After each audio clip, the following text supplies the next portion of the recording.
Good evening, all of you. Respected Congress President Mallikarjuna Kharge ji, Shri Purushottam Agarwal ji,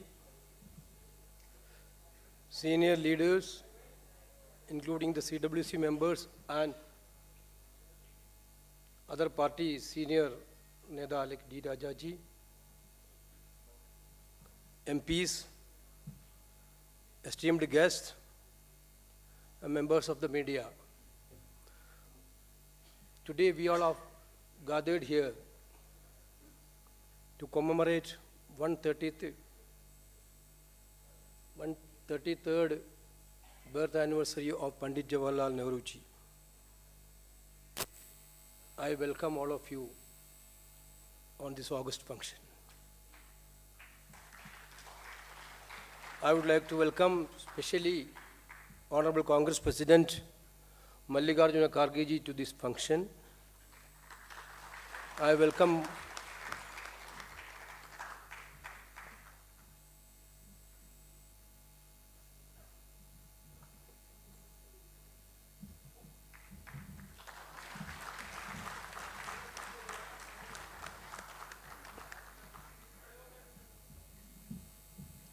Purushottam Agarwal ji, who came here for a keynote address. Pandit Jawaharlal Nehru ji, the name is a synonym of the modern India. The man who brilliantly led the independent nation and carved out a prestigious position among the world nations. He stood for self-respect, honesty, integrity, and self-esteem of individual and believed in the system of governance. He inspired masses and masses inspired him. Today we all know there are motivated attempts to marring the memory of Pandit Jawaharlal Nehru ji. The ministers in the Union Cabinet themselves are abusing every day Pandit ji. I think that Modi ji dedicatedly created a portfolio or department for abusing national leaders. Ministers are given that responsibility. Every day their duty is to abuse the national leaders like Gandhi ji, Pandit ji, Indira ji and Rajiv ji. Therefore, it is important not to just preserve the memories of Nehru ji, but further propagate it. Take it to the people of India. Talk about it and fight for truth and morality in our political system.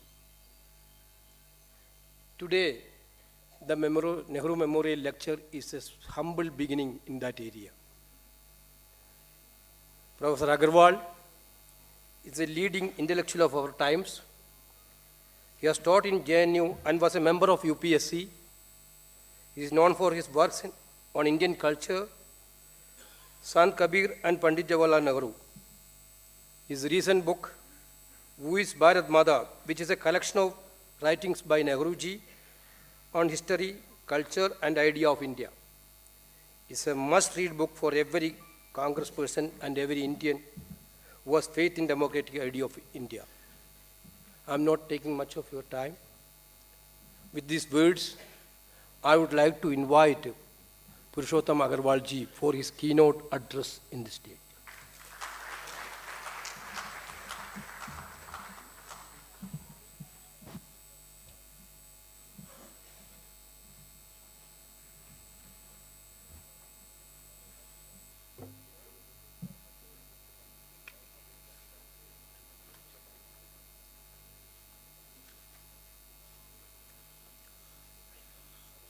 माननीय खड़गे जी, कांग्रेस अध्यक्ष वेणुगोपाल जी, सदन में उपस्थित वरिष्ठ राजनेता, गणमान्य नागरिक, दोस्तों, खास करके नौजवान दोस्तों, अरे थैंक यू सर, थैंक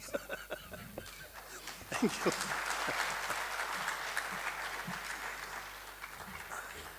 मैं सचमुच अभिभूत हूँ, ओवरवेल्म्ड हूँ कि ऑल इंडिया कांग्रेस कमेटी ने अपने इस महत्वपूर्ण आयोजन में पंडित जवाहरलाल नेहरू पर अपनी बातें रखने का, अपनी सोच रखने का अवसर मुझे दिया। मेरे सौभाग्य से यह अवसर मुझे पिछले वर्ष भी मिला था। पिछले वर्ष भी इसी दिन इसी हॉल में मैंने नेहरू पर व्याख्यान दिया था, लेकिन वो आयोजन एआईसीसी का नहीं था। आयोजन कांग्रेस जनों का ही था, लेकिन एआईसीसी का नहीं था। इसलिए आज का आयोजन एक अतिरिक्त महत्व रखता है और मैं आभारी हूँ एआईसीसी का और आयोजकों का कि मुझे ये अवसर दिया गया। पिछले साल की याद करते हुए मुझे ये भी ध्यान आया, मैं आज सुबह से देख रहा हूँ, आप जानते हैं कि मैं सोशल मीडिया पर हूँ और सोशल मीडिया पर होने के नतीजे भी कई बार झेलने पड़ते हैं, आजकल भी झेल रहा हूँ। ट्रोलिंग आप जानते हैं। तो मुझे एक बहुत दिलचस्प चीज़ मैंने नोट की इस बार कि हर साल आप जानते हैं कि कुछ लोग 14 नवंबर को एक अभियान के तहत नेहरू जी के प्रति घृणा, तिरस्कार, गालियाँ, इसका एक पूरा सिलसिला चलाते हैं, हर साल चलाते हैं। अजीब अजीब तरह के ट्रेंड्स करते हैं, अजीब अजीब तरह के ट्वीट्स करते हैं। मुझे बहुत रोचक लगा कि इस बार इस तरह की हरकतों की मात्रा पिछले साल की तुलना में बहुत कम थी और मुझे लगता है व्यक्तिगत रूप से कि इसका काफ़ी हद तक श्रेय कांग्रेस की नई मीडिया टीम, उसकी राजनीतिक समझ और उसकी आक्रामकता को जाता है। मैं बधाई देता हूं कांग्रेस की नई मीडिया टीम को, जिसकी एक सदस्य सुप्रिया जी यहाँ मौजूद हैं। मैं उनको और उनके तमाम साथियों को बधाई देता हूं, क्योंकि जैसा भी माननीय खड़गे जी कह रहे थे कि हमारे विचार में कितनी भी दम हो, लेकिन अगर विचार का प्रचार नहीं होगा तो आप अपने मन में अच्छे विचार को लिए बैठे रहिए, प्रसन्न होते रहिए, विचार पड़ा रहेगा और कुछ नहीं होगा। बहुत सारे लोग सदिच्छा में ये कहते हैं कि साहब झूठ के पाँव नहीं होते, झूठ कब तक चलेगा। मेरा निवेदन ये है कि झूठ के पाँव होते हों या ना होते हों, पंख जरूर होते हैं। और जितनी देर सच जूतों के फीते बांध रहा होता है, उतनी देर में झूठ पूरी दिल्ली का चक्कर मार चुका होता है। इसलिए इस तरह की संतई में कुछ नहीं रखा है कि झूठ के पाँव नहीं होते हैं। आपको तथ्यों के साथ, तर्कों के साथ अपनी बात रखनी ही होगी। मैंने स्वयं आज के लिए विषय तय किया, नेहरू इन 21st सेंचुरी, क्योंकि बहुत से लोगों को लगता है, बहुत से नेक दिल और सदिच्छापूर्ण लोगों को भी लगता है कि नेहरू जी का कंट्रीब्यूशन बेहद महत्वपूर्ण है, बहुत महान है, लेकिन after all he belongs to past now. अब वो अतीत की वस्तु हैं, हम उनके प्रति सम्मान रखें, उनके प्रति ग्रेटिट्यूड रखें, लेकिन भविष्य के लिए नेहरू के विचार, उनकी समझ कोई बहुत काम की चीज़ है नहीं, ऐसा बहुत से लोगों को लगता है। बहुत से लोग साफ साफ तौर से लिखते हैं, विद्वान लोग, कि नेहरूवियन एज में जा थिंग ऑफ पास्ट नाउ। इसीलिए मैंने सोचा कि हम आज इस पर थोड़ा विचार करें कि नेहरू 21वीं सदी के लिए, हमारे वर्तमान के लिए, हमारे भविष्य के लिए कितने प्रासंगिक हैं या नहीं हैं और उनसे हम क्या सीख सकते हैं। 1966 में लंदन में नेहरू मेमोरियल लेक्चर देते हुए, जो इस बार के नेशनल हेराल्ड के नेहरू अंक में प्रकाशित है, आप लोगों को पढ़ना चाहिए। तो लेक्चर देते हुए पीएन अक्सर ने कहा था कि हमारा समय एक्सप्लोजन ऑफ कॉन्शसनेस का समय है। 1966 मनुष्य की चेतना का अभूतपूर्व विस्तार हुआ है, मानवीय मूल्यों का अभूतपूर्व विस्तार हुआ है, पूरी की पूरी मानव जाति एक अद्भुत प्रगति की ओर बढ़ रही है। 1966 में 20वीं सदी के मध्य में ऐसी आशावादी बातें बहुत से लोग करते थे, हम सबको लगता था, हम बच्चे थे लेकिन फिर भी हमें लगता था कि इतिहास की प्रगति अब एक निरंतर चलने वाली चीज है। 2021 में वो explosion of consciousness deluge of disinformation में बदल चुका है। अब हम ये नहीं कह सकते कि हम एक्सप्लोजन ऑफ कॉन्शसनेस के जमाने में जी रहे हैं, अब हम असल में एवेलेंस ऑफ स्टुपिडिटी के जमाने में जी रहे हैं और तरह तरह की रंग बिरंगी स्टुपिडिटी के तूफान हमें घेरे हुए हैं। Politically correct stupidity, politically incorrect stupidity, इस रंग की स्टुपिडिटी, उस रंग की स्टुपिडिटी। एक चीज कॉमन है कि तथ्य से कोई वास्ता नहीं है, तर्क से कोई वास्ता नहीं है। यह समय पोस्ट ट्रुथ समय है, कोई ऑब्जेक्टिव ट्रुथ होता ही नहीं है, हम सबके ऑल्टरनेटिव फैक्ट्स हैं। जो मेरी मर्जी है वही मेरा फैक्ट है। तो ऐसी स्थिति में डायलॉग की भी कोई गुंजाइश नहीं है, क्योंकि डायलॉग के लिए कुछ कॉमन ग्राउंड चाहिए ना। अगर खेल के नियम ही नहीं आप मानेंगे, आप कहेंगे कि साहब शतरंज में मेरा घोड़ा तो 5 घर चलेगा, आप भले ही 2.5 घर चलाइए, तो वो तो नहीं चलेगा। तो हम ऐसे ही समय में जी रहे हैं, पोस्ट ट्रुथ समय इसको कहा जाता है। और जैसा कि 6 जनवरी 2021 को वॉशिंगटन डीसी में ट्रंप के समर्थकों ने जो कैपिटोल पर किया, उससे जाहिर हुआ कि पोस्ट ट्रुथ प्री फासिज्म की पहली मंजिल है।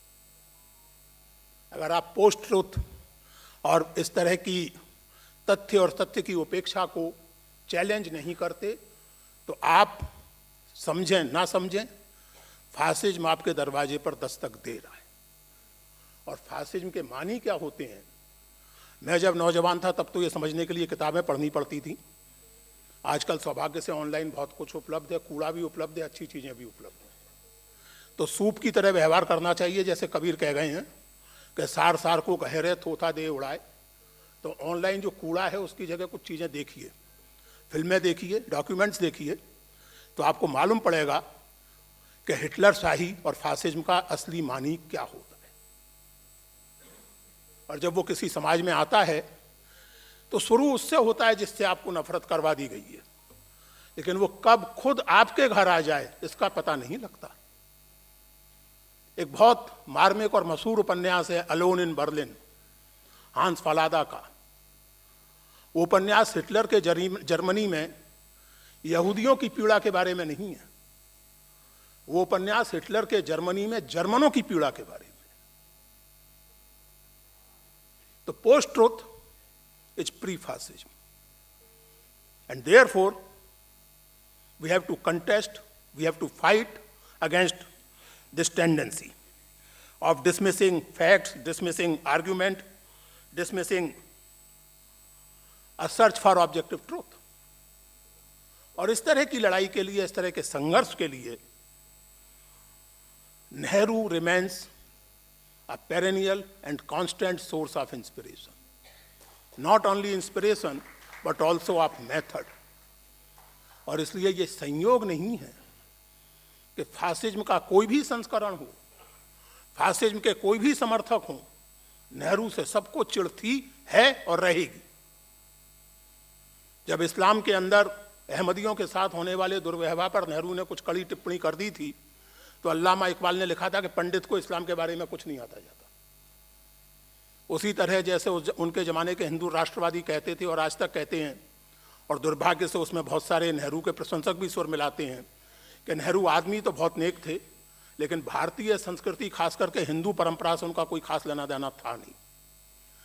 जिस किताब की चर्चा अभी आदरणीय वेणुगोपाल जी ने की, वो किताब इसी तरह के प्रचार से परेशान होकर तैयार की गई किताब है। मित्रों, मैं नेहरू को समझने की, उनके साथ संवाद करने की व्यवस्थित कोशिश कोई पिछले 20 बरस से कर रहा हूँ। 2002 या 2003 में मैंने नेहरू को सिस्टमेटिकली पढ़ना, उनके बारे में सोचना, उनके बारे में लिखना शुरू किया। और 2016 में ऐसी कुछ चर्चा चल रही थी, हमारे मित्र रवि सिंह स्पीकिंग टाइगर वाले, उनके साथ चर्चा चल रही थी कि भाई एक अजीब माइथोलॉजी बन गई है कि नेहरू तो कुछ जानते ही नहीं थे इंडियन कल्चर के बारे में, बस थोड़ा बहुत उन्होंने अपने चला लिया था, हिंदी विंदी बोलना किसी तरह सीख गए थे, बाकी तो वो पूरे साहब थे, जेंटलमैन, अंग्रेज थे। एक निहायत बेहुदा वाक्य नेहरू पर चस्पा कर दिया गया था, जिसको क्षमा करेंगे कि कुछ वर्ष पहले तक कांग्रेसियों ने भी चैलेंज नहीं किया था। और वो वाक्य था निहायत बेहुदा वाक्य, और नेहरू ने कहीं ऐसा कुछ नहीं कहा है कि मैं जन्म में by culture I am a Muslim, by education I am a British man and I am a Hindu merely by accident. वैसे तो हम जो कुछ होते हैं सब एक्सीडेंट से ही होते हैं, लेकिन इस वाक्य में जो अवहेलना निहित है, वैसी अवहेलना नेहरू के मन में किसी धार्मिक परंपरा के बारे में नहीं थी, न हिंदू के बारे में, न इस्लामी के बारे में, न ईसाइयत के बारे में। लेकिन ये वाक्य चलता रहा। तो 2016 में एक दिन हम रवि सिंह के साथ बैठे हुए थे, गप्पें लग रही थीं, और उसमें इस किताब का विचार उत्पन्न हुआ कि एक ऐसा संकलन तैयार किया जाए जिसमें नेहरू का आइडिया ऑफ इंडिया, इतिहास और संस्कृति के बारे में उनकी समझ, धर्म के बारे में उनकी समझ, इस पर उनके अपने विचारों का और उनके बारे में, नेहरू के बारे में कहे गए या लिखे गए कुछ विचारों का संकलन हो और एक लंबी भूमिका में उसकी लिखूं। और इस तरह ये किताब तैयार हुई और अंततः मेरा ख्याल है 2018 या 19 में, मुझे याद भी नहीं है, मेरे ख्याल से, अच्छा थैंक यू, तो 2019 में इसका प्रकाशन अंततः हुआ और उसके बाद ये किताब कन्नड़ में, मराठी में, हिंदी में सब में आ चुकी है। आप लोगों की इच्छा हो तो पढ़िए, ना इच्छा हो तो मत पढ़िए, लेकिन एक प्रति मैं इसकी खरगे जी को देने के लिए जरूर लाया हूँ और मैं चाहूँगा कि आप इसको ग्रहण करें और समय निकाल कर देखें।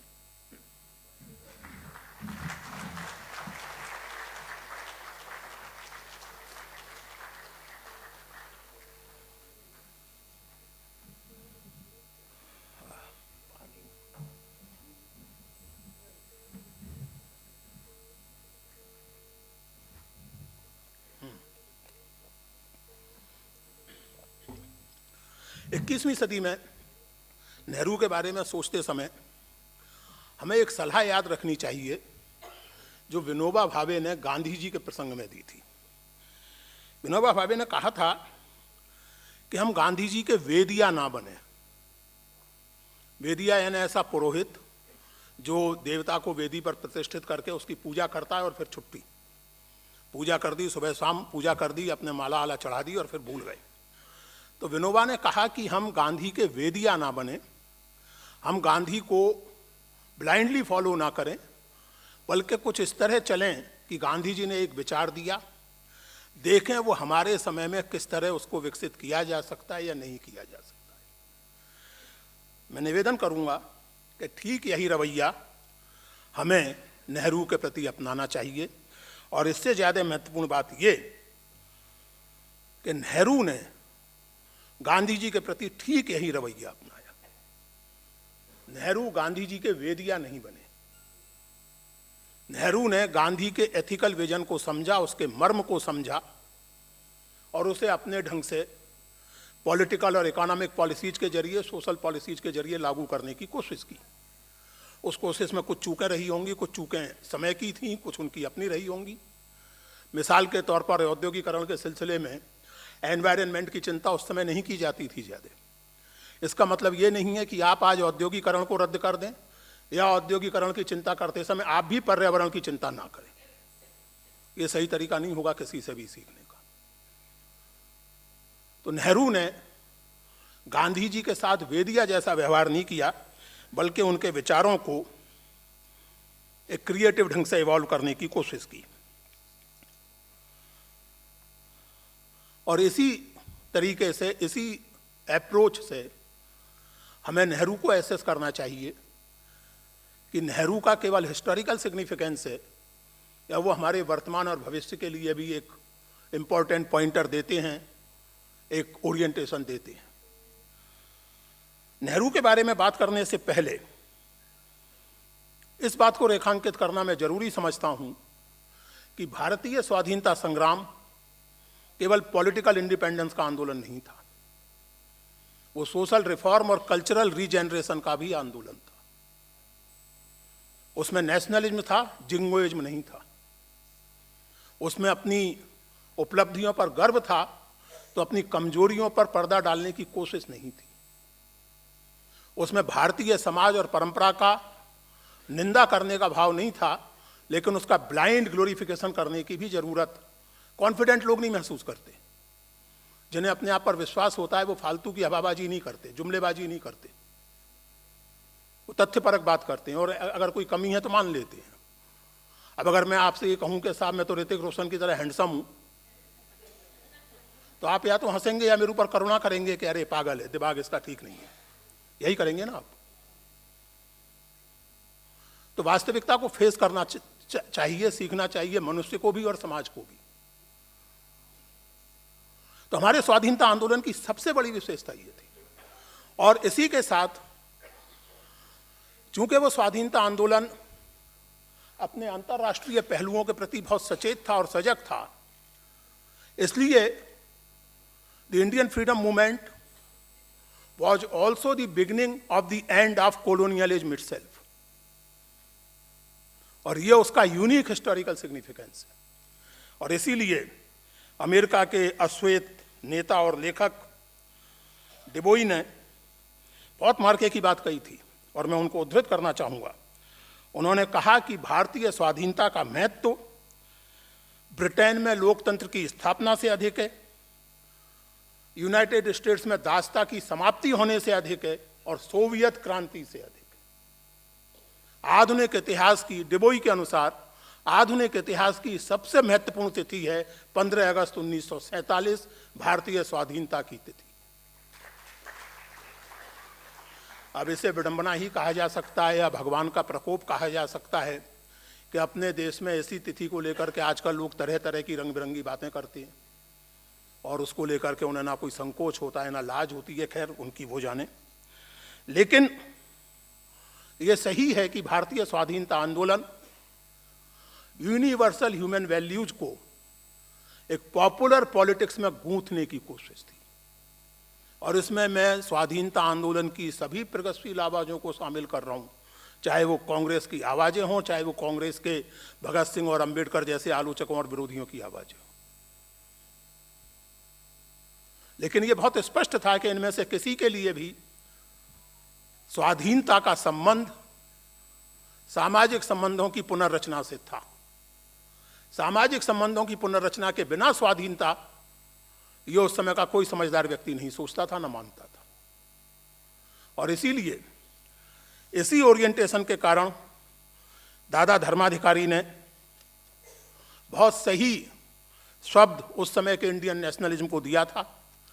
उन्होंने उस समय के स्वाधीनता आंदोलन के इंडियन नेशनलिज्म को और उसकी विरासत को मानवनिष्ठ भारतीयता कहा था, ह्यूमन इंडियन नेशनलिज्म। क्योंकि नेशनलिज्म तरह तरह के हो सकते हैं। एक नेशनलिज्म हिटलर का था जिसने न केवल यूरोप को बल्कि जर्मनी को भी एक विनाश के कगार पर धकेल दिया, और एक नेशनलिज्म भारत जैसे देश का था जो बेसिकली एंटी कॉलोनियल होने के साथ साथ समाज के और संस्कृति के पुनर्गठन का आंदोलन था, और इसलिए वो यूनिवर्सल ह्यूमन वैल्यूज से कटकर रह ही नहीं सकता था। आप 1931 के कांग्रेस के कराची प्रस्ताव को याद करें, सोशल और इकोनॉमिक रेजोल्यूशन। आपके संविधान की, भारतीय संविधान की पूर्व गूंज आपको उस प्रस्ताव में सुनाई पड़ जाएगी। और वो प्रस्ताव नेहरू और सुभाष बोस ने मिलकर तैयार किया था। उस प्रस्ताव को अधिवेशन में गांधी जी ने प्रस्तुत किया था और अधिवेशन की अध्यक्षता सरदार पटेल कर रहे थे। ये जानबूझ करके इसलिए रेखांकित कर रहा हूं कि आजकल बहुत सारे लोग इन नेताओं के मतभेदों पर अपने ओछेपन को आरोपित करते हैं। सोचने समझने वाले लोगों में मतभेद होते ही हैं, लेकिन वो मतभेद ओछे लोगों के मतभेदों से अलग तरह के होते हैं। तो ये क्या प्रस्ताव था? ये प्रस्ताव था कि आज़ादी आने पर भारत की जो सरकार होगी वो डेमोक्रेटिक राइट्स और सिविल लिबर्टीज के प्रति कमिटेड होगी, स्त्री और पुरुष को समान काम के लिए समान मजदूरी देने के लिए कमिटेड होगी, दलितों के अधिकारों के लिए कमिटेड होगी, औद्योगिकरण के जरिए गरीबी दूर की जाएगी, और state will be neutral to each and every religion. This was 1931 Karachi. इसीलिए मैंने कहा कि दादा धर्माधिकारी ने बहुत सही शब्द दिया भारतीय राष्ट्रवाद को, मानवनिष्ठ भारतीयता, nationalism rooted in universal human values, not nationalism rooted in jingoism and rejection of universality of human values. जैसा कि विनोबा ने संकेत किया था गांधी के संदर्भ में, मैंने जैसे आपसे कहा कि नेहरू ने गांधी जी के साथ उसी तरह का रिश्ता बनाया, और वो ये मानने को तैयार नहीं होते थे कि कोई अलग से नेहरू लाइन दी गई है। आर के करंजिया को एक बहुत लेंथी इंटरव्यू उन्होंने दिया था 1960 में, जो लंदन से छपा है, the mind of mister Nehru के नाम से, उसमें करण जी आप बार बार ये अंडरलाइन करते हैं कि आपने कुछ अलग सोचा है, Nehru line, Nehru policy, Nehruvianism. Nehru consistently कहते हैं कि देखिए, we are only following Gandhi जी's teachings, there is no Nehru line, there is only one Gandhi line, one line, and that is Gandhi line, and that actually is the Indian approach. ध्यान दीजिए, एक ही line है कांग्रेस की, वो गांधी लाइन है, और गांधी लाइन इंडियन अप्रोच है। ये शब्द बहुत महत्वपूर्ण है, इंडियन अप्रोच, ये बेहद महत्वपूर्ण शब्द है। मैं इस पर थोड़ी बात करूंगा अभी, लेकिन पहले हम लोग ये रेखांकित कर लें कि इस वक्तव्य को नेहरू की विनम्रता के तौर पर पढ़ा जाना चाहिए, नेहरू की ऑब्जेक्टिविटी, नेहरू की ओरिजिनलिटी के नकार के तौर पर नहीं। बड़े लोग ऐसे ही बात करते हैं। बाबा तुलसीदास ने लिखा है, कवित विवेक एक नहीं मोरे, सत्य कहूं लिखी कागद कोरे। अब कोई महानुभाव अगर इसको शब्द से ले लें और मान लें कि क्या करना है तुलसीदास को पढ़ के, तो खुद ही कह रहे हैं कि मुझे कविता लिखना नहीं आता, तो इससे तुलसीदास का कवित विवेक नहीं स्पष्ट होता, इन महानुभाव की महानता प्रकट होती है। ये विनम्रता का वक्तव्य है। बड़े लोग अपने बारे में थर्ड पर्सन में बात नहीं करते। बड़े लोगों को यह कहने की जरूरत नहीं पड़ती कि मैंने फलाना तीर मारा, जो तीर मारा है वो दिखता है। तो नेहरू को यह अलग से कहने की जरूरत नहीं थी, करण जी जानते थे, लेकिन वो नेहरू के मुंह से कहलवाना चाहते थे, और नेहरू ने इनकार किया। नेहरू ने कहा कि Gandhi line, in other words Indian approach. Now this expression Indian approach, friends, is extremely significant. What does an Indian approach mean? Why Nehru insisted on Indian approach? And here we can touch upon the question also, जैसा बहुत से लोग कहते हैं, बहुत से academicians कहते हैं कि नेहरू की तो जो सारी की सारी थिंकिंग थी, नेहरू का जो पूरा माइंड था, उसकी मेकिंग में हिंदुस्तानी ट्रेडिशन का, हिंदुस्तानी कल्चर का, इंडियन ट्रेडिशन ऑफ थिंकिंग का कोई योगदान था ही नहीं। तो सब कुछ फेबियन सोशलिज्म से, ब्रिटिश पॉलिटिकल थॉट से उन्होंने सीखा और उसको हिंदुस्तान में लागू किया। अभी पिछले दिनों एक महत्वपूर्ण पुस्तक नेहरू पर लिखी गई है, वो एक नेहरू मेमोरियल लाइब्रेरी में दिया गया लेक्चर था, उसका प्रकाशित रूप है। उसकी स्थापना यही है, और मैं इस स्थापना से बहुत फंडामेंटली असहमत हूँ, और अपनी अगली किताब में उस असहमति को व्यवस्थित एकेडमिक रूप से व्यक्त करूंगा। वास्तविकता यह है कि जब नेहरू कह रहे हैं इंडियन अप्रोच, तो उनका अर्थ क्या है, इसको हम समझें। भारत के बारे में बहुत लोकप्रिय मेटाफर है गुरुदेव रविंद्रनाथ ठाकुर का, महामानव समुद्र। दुनिया भर की सभ्यताएं और संस्कृतियां यहां आती गईं और इस तरह ये भारत नाम का मानव समुद्र बना है। नेहरू का प्रिय मेटाफर ये नहीं था। नेहरू का प्रिय मेटाफर था पैलिम्सेस्ट, किसी पुरानी मैन्यूस्क्रिप्ट का कोई पन्ना। और नेहरू ने एक्सप्लेन किया उस मेटाफर को एक दो जगह, डिस्कवरी में भी और ऑटोबायोग्राफी में भी, कि ये एक ऐसा पैलिम्सेस्ट है, हिंदुस्तान मुझे एक ऐसा पैलिम्सेस्ट लगता है जिस पर ना जाने कितनी इबारतें एक के बाद एक लिखी गई हैं, लेकिन किसी भी अगली इबारत ने पिछली इबारत के अक्षरों को पूरी तरह इरेज नहीं किया है। और ये बात आप अपने अनुभव से देख सकते हैं, अगर देखना सीख लें तो। आपकी जो बैलगाड़ी है वो मोर और लेस वैसी ही है जैसी मोहनजोदड़ो और हड़प्पा के लोग इस्तेमाल करते थे। हल भी लगभग वैसा ही है आज तक, और इस पर अमेरिका के लोग हंसते थे। मैं इस पर गर्व करता हूं कि हमारे यहाँ जब मिसाइल टेस्ट हो रहे थे तो मिसाइल्स बैलगाड़ी और साइकिलों पर ढोकर ले जाए गए थे। I am proud of this, I am not ashamed of it. It shows precisely the point that it is a palimpsest on which there are a number of inscriptions, but no later inscription has erased the earlier one. And therefore there is a deep continuity in India. India as a political unit may be new. Personally, I don't think it's new even in that way, but well, may be new, but as a cultural continuity, as a felt emotional continuity, India is literally as old as hills, as they say in idiom, idiomatically speaking. And Nehru was acutely conscious of it. The other thing which Nehru insisted on constantly elaborating his idea of India was the multivocality. Nehru ने discovery of India में ऋग्वेद का नासदीय सूक्त पूरा उद्धृत किया है, पूरे का पूरा। और क्या है नासदीय सूक्त? नासदीय सूक्त में जिज्ञासा ये है कि ये जो सारा संसार है, सारी सृष्टि है, द होल एग्जिस्टेंस, इसकी मिस्ट्री को कौन जानता है? सवाल उठाया गया है, उत्तर है कि ऋषि मुनि जानते हैं।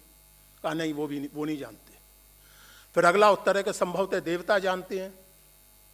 तो फिर जवाब दिया गया है कि नहीं, वो भी नहीं जानते। शायद इस समूची सृष्टि का जो अध्यक्ष है, शायद वो जानता है। और अगला ही मंत्र कहता है कि नहीं, वो भी नहीं जानता। So no statement of truth, no idea can claim to be the final and ultimate statement of truth. Truth is absolute, but its realization by human mind is a constantly evolving process, and no realization of truth can claim to be the just final and finished. This was there. Then you have an ekantvad of Vardhaman Mahavir, कि किसी भी सत्य के कई पहलू होते हैं, कम से कम 7 पहलू होते हैं, इसीलिए उसको सप्त न्याय सिद्धांत भी कहा जाता है। 7 पहलू तो उन्होंने गिने और माना है कि इससे भी अधिक हो सकते हैं। And then of course the most famous expression सम्यक, भगवान बुद्ध का दिया हुआ सम्यक। आपको सम्यक की खोज करनी चाहिए, अतिरेकों से मुक्त होना चाहिए। मेरी किताब की जो भूमिका है, जो मैंने लिखी है, उसका शीर्षक ही है Discarding the extremes in favor of golden middle path. सम्यक की खोज, मध्य मार्ग। अतिरेक बहुत आकर्षक होते हैं, खास करके नौजवानों के लिए। हमें भी नौजवानी में एक कविता बहुत प्यारी लगती थी कि बीच का रास्ता नहीं होता। वास्तविकता यह है कि जीवन में तो रास्ता बीच का ही होता है, चाहे गृहस्थी हो और चाहे राजनीति हो। सुमन जी की कविताएं लिखने में रुचि है, नाटक लिखने में रुचि है, तो रास्ता यही है कि वो मुझे भी झेलें और अपना काम भी करें। रास्ता ये नहीं है कि या तो कविता लिखना छोड़ दें या मुझे छोड़ दें। तो रास्ता तो बीच का ही होता है, और हम अपने निजी जीवन में उस रास्ते की खोज करते हैं। और महात्मा बुद्ध ने कहा कि आपको हर स्तर पर ऐसे ही रास्ते की खोज करनी चाहिए।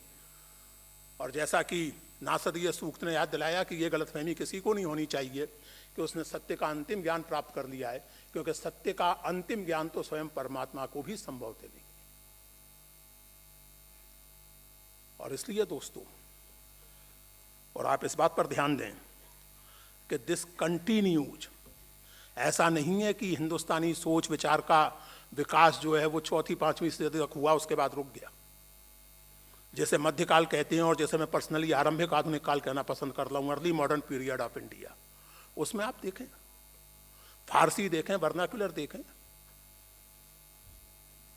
तमाम सोर्सेस को आप देखें, कहीं ना कहीं उसमें ये जो ठेठ इंडियन टच है, looking for something middle, discarding the lure of extremes, an attempt to go beyond binaries. Kabir की मशहूर साखी है, हदत चले सो मानवा, बेहद चले सो साध, हद बेहद दो तजे ताकर मता अगाध। So one has to go beyond the idea of had and behad. One has to go beyond the ideas of given and closed binaries. And we must genuinely pay our respect and tribute to the leaders of our national movement who tried to infuse a huge popular movement with such profound philosophical ideas. In this sense, Indian national movement for young political scientists like Hilal Ahmed is not only a text, to use his favorite expression, in political praxis, it's also a text in philosophical praxis. And we ought to be proud of that. Anyway, so, अब आप इस बात पर ध्यान दें, नेहरू के बारे में एक उपप्रचार ये किया गया है कि साहब वो तो धर्म और अध्यात्म इन सब चीज़ों के प्रति बहुत उदासीन थे, वो तो साइंस एंड टेक्नोलॉजी से ऑब्सेस्ड थे, उनके बारे में लिखा गया है कि अब नेहरू इसलिए इर्रेलेवेंट हैं क्योंकि अपने ज़माने में नेहरू समझ नहीं पाए कि 21वीं सदी में प्रोग्रामिंग और प्रेयर, कंप्यूटर प्रोग्रामिंग और प्रेयर साथ साथ चलेगी, सॉफ्टवेयर और स्पिरिचुअलिटी साथ साथ चलेगी, इसलिए नेहरू इर्रेलेवेंट है। अब अगर स्पिरिचुअलिटी का मतलब गुरु फलाने और गुरु ठिकाने हो तो अलग बात है, लेकिन अगर स्पिरिचुअलिटी का थोड़ा गंभीरता से आप संधान करें, थोड़ा उसको गंभीरता से देखें, तो नेहरू मनुष्य की स्पिरिचुअल क्वेस्ट, उसकी स्पिरिचुअल बेचैनी के प्रति बहुत सचेत थे, बहुत सजग थे। उसी बातचीत में जिसका मैंने हवाला दिया करंजिया के साथ 1960 में, Nehru was realizing, he was almost making a prophecy, the technological civilization is creating a spiritual emptiness in human mind, and we have to think about it, we have to do something about it. A spiritual emptiness being caused by technological civilization. This is Jawaharlal Nehru, supposedly indifferent to spirituality or such things, in 1960, talking to Karanjia. The point, however, is कि मनुष्य की spiritual quest को address करने के लिए Nehru professional spiritual गुरुओं से ज़्यादा क्रिएटिविटी पर भरोसा करते थे, और इसमें वो अकेले नहीं थे। हमारा सारा भक्ति आंदोलन वो बुनियादी तौर से यही रेखांकन है कि स्पिरिचुअल क्वेस्ट को कविता के जरिए संतुष्ट करना कहीं बेहतर है, क्रिएटिविटी के जरिए संतुष्ट करना कहीं बेहतर है। आपने अगर कभी, मुझे सौभाग्य मिला है सुब्बू लक्ष्मी को सुनने का और ऐसे दूसरे क्लासिकल सिंगर्स को सुनने का, अगर आपने कभी उन्हें सुना हो तो ये इर्रेलेवेंट है कि वो आस्तिक हैं या नास्तिक हैं, उनका गाना अपने आप में आपको एक स्पिरिचुअल एक्सपीरियंस देने वाली चीज़ है। कोई ज़रूरत नहीं है उसके लिए फलां गुरु ढिकां गुरु की शरण में जाने की, आपको जाना चाहिए, आपकी मर्जी है। मुझे नहीं ज़रूरत महसूस होती, मैं अपनी बात कर रहा हूँ, नेहरू को भी नहीं होती थी, लेकिन Nehru was very clear about it. और इसीलिए आप देखेंगे कि नेहरूवियन पॉलिसी में जो अर्जेंसी आईआईटीज और आईआईएम को स्थापित करने में थी, वैसी ही अर्जेंसी साहित्य Akademi, Sangeet Natak Akademi, national school of drama, film institute, children film society, यानी वो सारे माध्यम, वो सारे क्रिएटिव आउटलेट्स जो 20वीं सदी के मध्य तक हम जानते थे, मनुष्य जानता था, वो अधिक से अधिक बेहतरीन ढंग से और उच्च स्तर पर जनता के बीच पहुंचे। ये नेहरू सरकार की प्राथमिकताओं में से एक थी, क्योंकि नेहरू जानते थे कि टेक्नोलॉजिकल सिविलाइजेशन जो स्पिरिचुअल एम्प्टीनेस क्रिएट करती है, उसकी चिंता करना भी स्टेट का काम है। और इसलिए मित्रों, इसी के साथ ये भी ध्यान रखें, ये याद करना जरूरी है यहाँ, नेहरू ने आत्मकथा में भी और डिस्कवरी ऑफ इंडिया में, आत्मकथा में थोड़ी हड़बड़ी में और थोड़े ज़्यादा जोशीले ढंग से, डिस्कवरी ऑफ इंडिया में थोड़े ठहरे हुए ढंग से, थोड़े धीरज के साथ धर्म की समस्या पर विचार किया है। और उन्होंने लिखा है कि संगठित धर्म के प्रति मेरे मन में कोई आकर्षण नहीं है, बल्कि आलोचना का ही भाव ज़्यादा है। लेकिन साथ ही उन्होंने ये भी लिखा है कि धर्म की ऐतिहासिक भूमिका के दोनों पहलुओं को समझने की जरूरत है। धर्म के कारण अगर हिंसा हुई है, झगड़े हुए हैं, तो धर्म के कारण नैतिक विकास भी हुआ है। धर्म ने अगर अजीब अजीब तरह के कट्टरपंथी उत्पन्न किए हैं, तो धर्म ने बहुत नेक दिल इंसान भी पैदा किए हैं, चाहे वो गांधी जी और खान साहब यानी खान अब्दुल गफ्फार खान जैसे महान लोग हों, चाहे साधारण लोग। तो धर्म की भूमिका को ठीक से समझने की जरूरत है। इस ऐतिहासिक तथ्य के रेखांकन के बाद नेहरू अपनी खुद की समझ बयान करते हैं और कहते हैं कि I feel at home in pantheistic atmosphere of ancient Greece और एंशिएंट इंडिया। पैंथेइज्म का मतलब होता है सारी दुनिया में ब्रह्म को या ईश्वर को देखना, कण कण में व्यापे हैं राम, ये होता है मतलब पैंथेइज्म का। पैंथेइज्म का मतलब होता है जर्रे जर्रे में तेरा नूर, अलग से देखने की जरूरत नहीं है।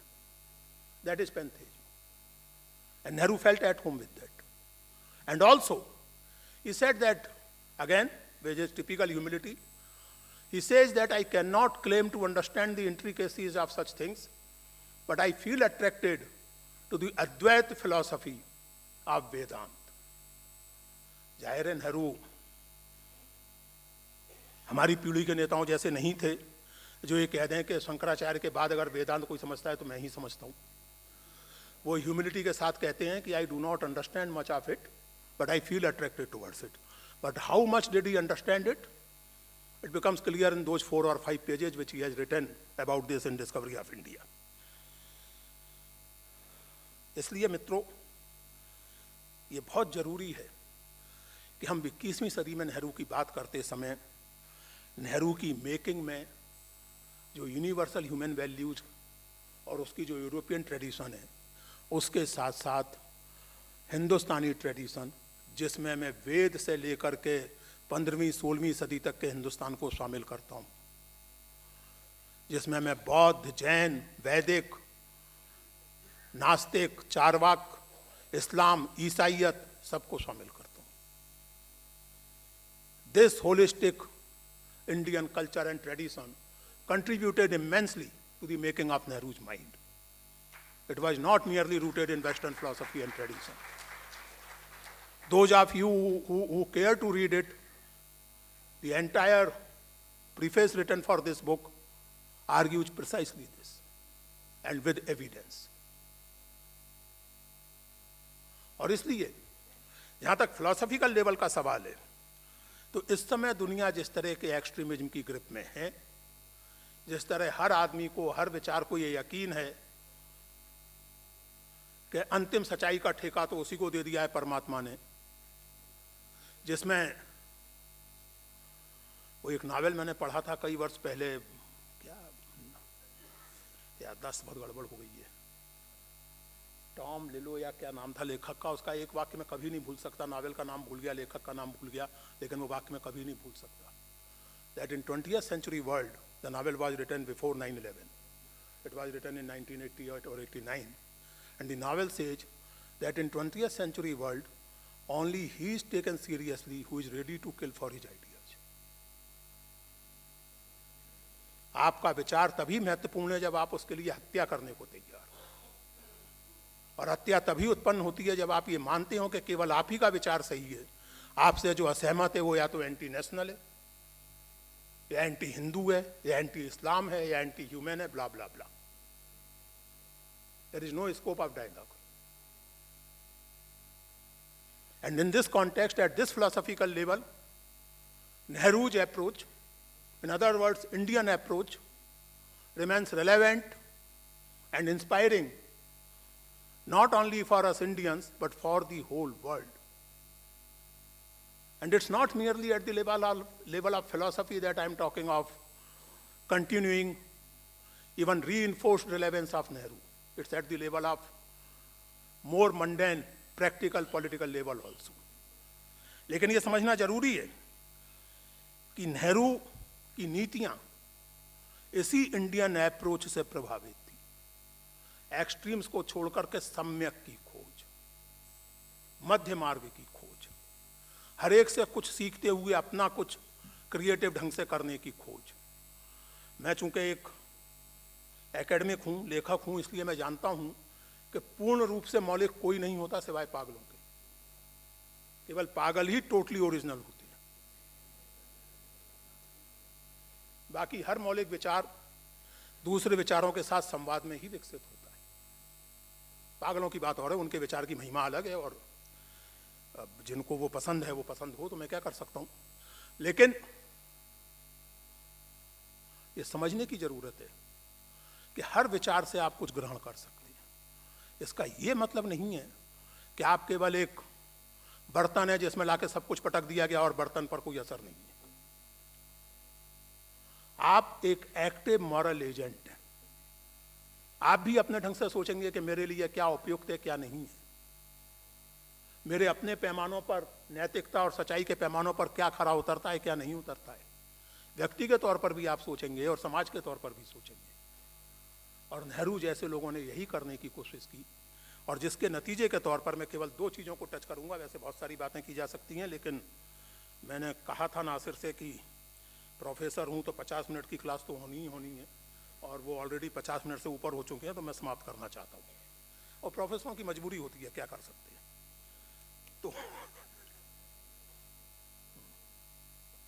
तो मैं केवल दो चीज़ें बहुत मोटे तौर पर, और जो सबसे ज़्यादा चर्चित हैं, सबसे ज़्यादा महत्वपूर्ण है, अर्थनीति और विदेश नीति। नेहरू की अर्थनीति की बड़ी खिल्ली उड़ाई गई। हमने भी बचपन में अपने के साथ देखिए, नेहरू की अर्थनीति का हाल ये है कि वो दावा तो करते थे कि वो कैपिटलिज्म और सोशलिज्म दोनों के गुण ग्रहण करेंगे, लेकिन हुआ कुछ उस तरह का जैसा वो मशहूर चुटकुला है, आप सब लोगों ने सुना होगा कि जॉर्ज बर्नार्ड शॉ की प्रतिभा से प्रभावित होकर एक परम सुंदरी महिला ने उनसे कहा कि जॉर्ज, हमें विवाह कर लेना चाहिए। तो जॉर्ज ने कहा क्यों? बोले सोचिए कि आप जब बच्चे होंगे हमारे, तो उन्हें आपकी प्रतिभा और मेरा सौंदर्य मिलेगा, कैसे अद्भुत बच्चे होंगे। जॉर्ज ने कहा बहुत बढ़िया आइडिया है, लेकिन खुदा ना करेगा और उल्टा हो गया तो, यानी आपकी प्रतिभा और मेरा सौंदर्य मिल गया तो क्या होगा। तो ये चुटकुला मिक्स्ड इकोनॉमी के खिलाफ खूब सुनाया जाता था, आज तक सुनाया जाता है। हम जरा वास्तविकता पर विचार करें। मैंने जैसा कहा कि बहुत विस्तार में नहीं जाऊंगा। कुछ लोगों ने कहा है, लिखा है कि Nehru government subsidised unproductivity, regulated incompetence and distributed poverty, and it was called socialism. Somebody has written this. I find this statement quite amusing. इसके खंडन के तौर पर मैं 50 बातें कह सकता हूं, लेकिन केवल एक बात कहूंगा, और वो बात उम्मीद है कि उस तरह की साबित होगी कि हाथी के पांव में सबका पांव। जब हिंदुस्तान आजाद हुआ तो एवरेज लाइफ एक्सपेक्टेंसी 31 बरस थी, 31 ईयर्स एवरेज लाइफ एक्सपेक्टेंसी। स्वाभाविक था, कॉलोनियल रूल के 200 साल, उसके बाद निकट अतीत में बंगाल का मैन मेड फेमाइन, फिर विभाजन की विभीषिका जिसमें लाखों लोग उजड़े, लाखों लोग मारे गए, a kind of reversed economy, reversed system, no health care, nothing. Nehru के निधन के समय ये एवरेज लाइफ एक्सपेक्टेंसी 31 से बढ़कर लगभग 50 साल हो गई थी। 17 साल में लाइफ एक्सपेक्टेंसी में 19 साल की वृद्धि ऐसी नीतियों से तो नहीं हो सकती जिसमें केवल डिस्ट्रीब्यूशन ऑफ पॉवर्टी हो रहा हो, और वो भी तब जबकि डेमोक्रेसी बरकरार रही, रोबस्ट डेमोक्रेसी रही। लोग प्रधानमंत्री की आलोचना करते रहे और प्रधानमंत्री ये नहीं कहने लगे कि मुझे गालियां खानी पड़ रही हैं।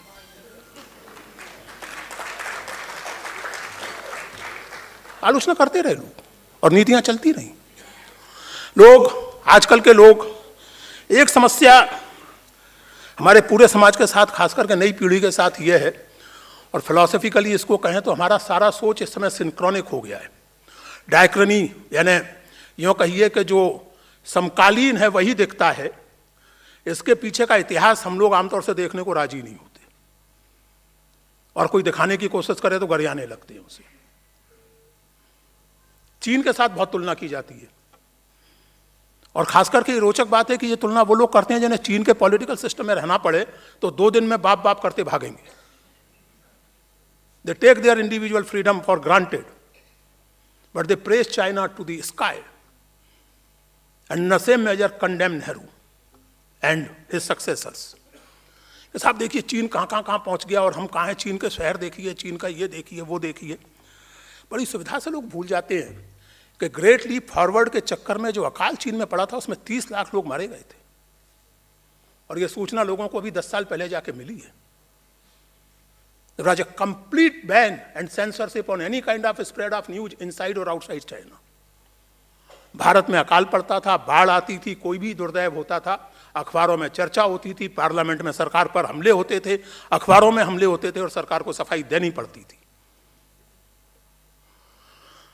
एक घटना याद आती है दोस्तों, मैं उन दिनों यूपीएससी का सदस्य था, सन 2011 या 12 की बात है।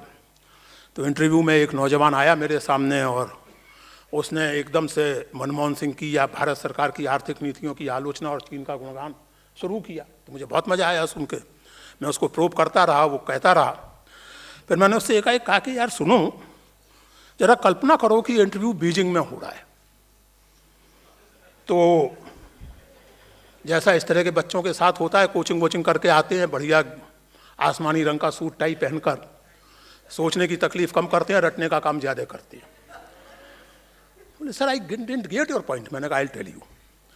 मैंने कहा भाई साहब ये इंटरव्यू अगर बीजिंग में हो रहा होता और आप माओ से तुंग और वर्तमान शासक हु जिनताओ की वैसी खिंचाई कर रहे होते जैसी नेहरू और मनमोहन सिंह जी की कर रहे हैं, तो आप ही नहीं बल्कि ये जो मेरे 4 साथी बैठे हैं और मैं, हम 6 लोगों के बारे में हमारे परिवार वाले ढूंढते ही रह जाते कि कहाँ गायब हो गए। मैंने कहा डू यू रियलाइज? मैंने कहा you are condemning democracy, you are abusing democracy in civil service interview because you are confident and you are rightly confident that your views about democracy or your views about Nehru or your views about present government are not going to affect your prospects in a negative way. You are confident of that, and that is why you are talking like that. And you are rightly confident about it. We are not going to hold this against you. But please think about it. You take democracy for granted. और फिर मतलब आपको लगता है कि democracy too much हो गई है। वो मिडिल क्लास के लिए डेमोक्रेसी टू मच तभी होती है जब डोमेस्टिक हेल्प राइट्स की बात करने लगे, वरना तो डेमोक्रेसी बहुत अच्छी चीज़ है। लेकिन डोमेस्टिक हेल्प कहने लगे कि सर जी मुझे भी इतवार की छुट्टी चाहिए, तो डेमोक्रेसी इज टू मच। जब ड्राइवर कहने लगे कि साहब 10 घंटे की ड्यूटी के बाद बुलाओगे तो ओवर टाइम लूंगा, तो then democracy is too much. Because democracy is my privilege, it's not everybody's right. Unfortunately और fortunately that is not the case. अभी जब किसान आंदोलन हुआ, मैं समकालीन राजनीति पर कोई टिप्पणी नहीं करना चाहता, लेकिन एक बड़े पदाधिकारी ने कहा था कि हिंदुस्तान में सही economic decisions to much democracy की वजह से संभव नहीं होते। डेमोक्रेसी से ये जो चिढ़ है, ये चिढ़ स्वाभाविक है, और ऐसे चित्त में चिढ़ नेहरू के प्रति अनिवार्यता होती है, क्योंकि डेमोक्रेसी से चिढ़ फासिज्म की प्रतीक्षा का लक्षण है, आत्मघाती प्रतीक्षा का लक्षण है। इसीलिए ऐसे लोगों को लगता है कि there is too much democracy. You can criticize democracy, of course one must criticize democracy. Democracy can be criticized for not being democratic enough. Democracy can be criticized for turning into majoritarianism in the name of democracy. Democracy can be criticized just for being formal democracy and losing its content. But भगवान जाने भविष्य में क्या होगा, लेकिन कम से कम अभी तक डेमोक्रेसी से बेहतर सिस्टम ऑफ गवर्नेंस मनुष्य की चेतना सोच नहीं पाई है। ये वास्तविकता है। और नेहरू इस बात के प्रति बेहद सचेत थे, इसीलिए वो एक चुटकुला है, अपॉक्रिफल स्टोरी है, मुझे नहीं लगता कि वास्तव में ऐसा हुआ होगा, लेकिन चुटकुलों में भी कुछ बात तो होती है। कहा जाता है कि एक बार नासर ने या किसने कहा कि I keep my communist in jail, तो नेहरू ने कहा I keep them in parliament, it helps me. Yes, it helps me to keep my critics in parliament, because they point out कि कहाँ क्या गड़बड़ है। तो दोस्तों, जिस मिक्स्ड इकोनॉमी की या स्टेट इंटरवेंशन वाली इकोनॉमी की इतनी निंदा की जाती है और इस तरह की सपाट बातें की जाती हैं, मैंने इसीलिए आपसे कहा कि हाथी के पांव में सबका पांव वाली बात, ऐसी इकोनॉमी के चलते डेमोक्रेसी रहते हुए लाइफ एक्सपेक्टेंसी में 17, 18 या 19 साल का उछाल तो नहीं आ सकता था जो आया। अभी जब कोविड का संकट हुआ 2020 में, आपको याद होगा कि अमेरिका में क्या हालत हुई थी। न्यूयॉर्क में लोग मरे थे, और न्यूयॉर्क टाइम्स ने अपने एक अंक में लाखों अमेरिकियों की लिस्ट छापी थी, केवल उनके नाम छापे थे और कुछ नहीं था उस अंक में। वो अंक संभवतः 10 अप्रैल 2020 का अंक था। मैं उस समय अमेरिका में ही था संयोग से। न्यूयॉर्क में लोग मर रहे थे। क्यों? इसलिए नहीं कि बीमारी पर से लाइलाज थी, बल्कि इसलिए कि अस्पतालों में बिस्तर नहीं थे, बल्कि इसलिए कि ऑक्सीजन टैंक्स नहीं थे। और वैसे भी जब मैंने इसको समझने की और अध्ययन करने की कोशिश की, तो मुझे मालूम पड़ा कि अमेरिकन सिस्टम में हेल्थ आपका राइट नहीं है, यह कमोडिटी है जो आपको बाजार से खरीदनी है।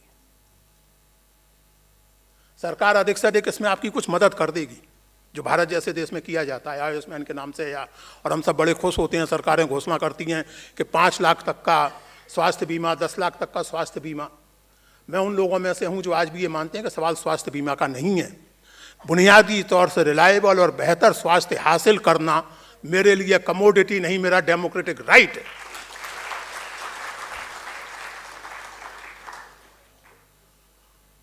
2017 में एलिजाबेथ रोजेंथल नामक विदुषी ने एक पुस्तक लिखी है, an American sickness, and it's about the nexus between insurance industry in USA and health industry in USA.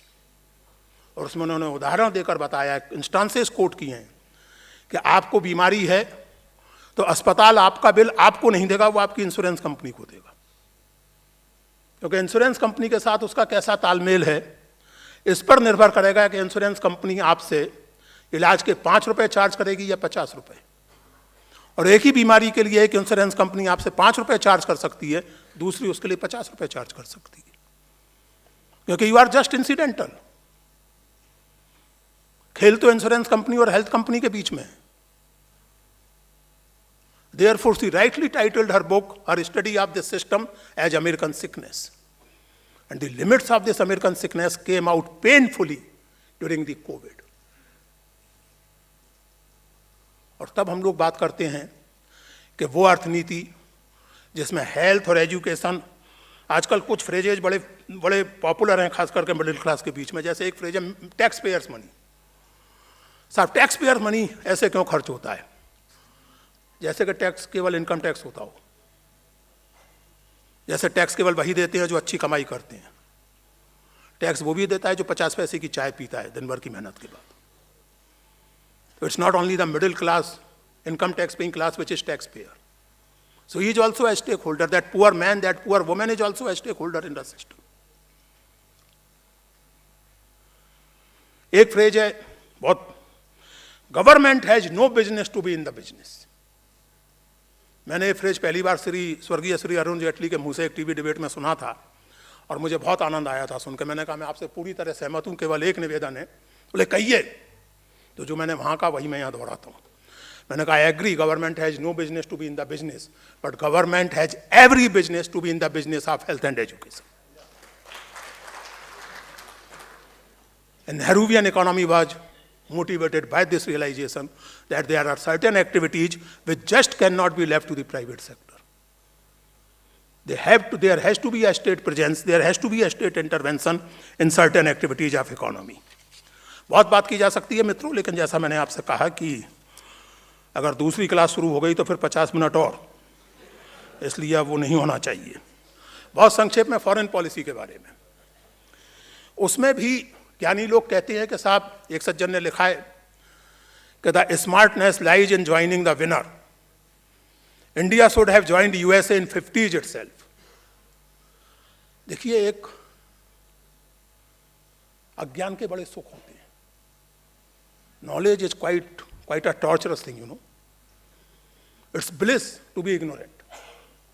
अभी जो सज्जन है, बड़े लोकप्रिय उपन्यास लेखक फेखक हैं, ये इन्हें ये पता ही नहीं है कि सेटो और सीएटो क्या थे, और जिन्होंने सेंटो और सीएटो के जरिए यूएस छतरी अम्ब्रेला ज्वाइन किया, उनका क्या असर हुआ। इन्हें ये भी नहीं पता है कि 50s में सोवियत संघ था और नेहरू सौभाग्य से नॉस्ट्राडामस नहीं थे कि जान लेते कि 1991 में सोवियत संघ विघटित हो जाएगा और दुनिया यूनिपोलर हो जाएगी। तीसरी और सबसे महत्वपूर्ण बात यह, जैसा कि डिस्कवरी ऑफ इंडिया के अंत में नेहरू ने लिखा है कि भारत की नियति किसी भी महाशक्ति का पुछल्ला बनने की नहीं, बल्कि दुनिया की राजनीति में अपनी एक महत्वपूर्ण भूमिका निभाने की। और इसलिए non alignment was the most creative application of the idea of सम्यक एंड मध्य वर्ग, and that is why it caught imagination of all newly independent Asian and African states, including some like Yugoslavia in Europe as well.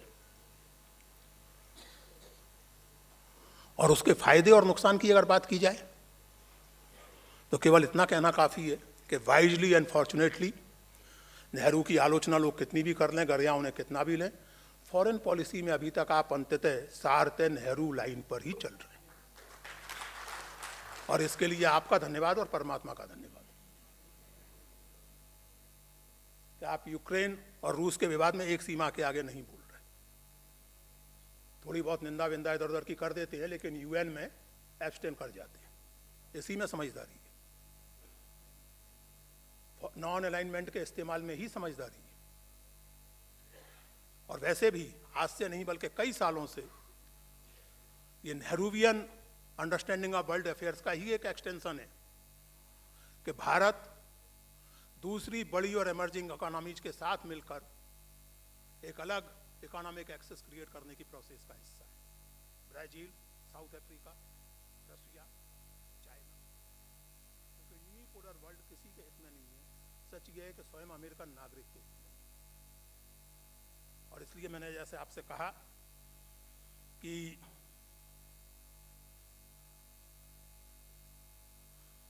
सौभाग्य से और बुद्धिमत्ता के कारण, और ये बुद्धिमत्ता बनी रहे, मैं यही प्रार्थना करता हूँ परमात्मा से, फॉरेन पॉलिसी में अभी तक आप एसेंशियली नेहरू लाइन को ही फॉलो कर रहे हैं। In other words, Indian approach line को ही फॉलो कर रहे हैं।